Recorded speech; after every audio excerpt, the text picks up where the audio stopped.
اللهم أكرمنا بزيارة بيتك الحرام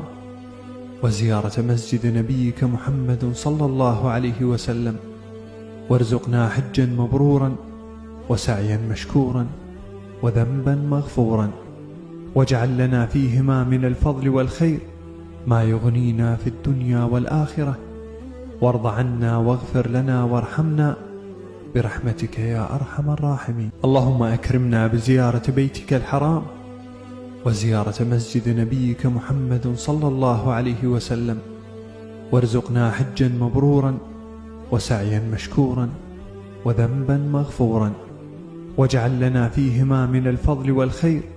ما يغنينا في الدنيا والآخرة، وارض عنا واغفر لنا وارحمنا برحمتك يا أرحم الراحمين. اللهم أكرمنا بزيارة بيتك الحرام وزيارة مسجد نبيك محمد صلى الله عليه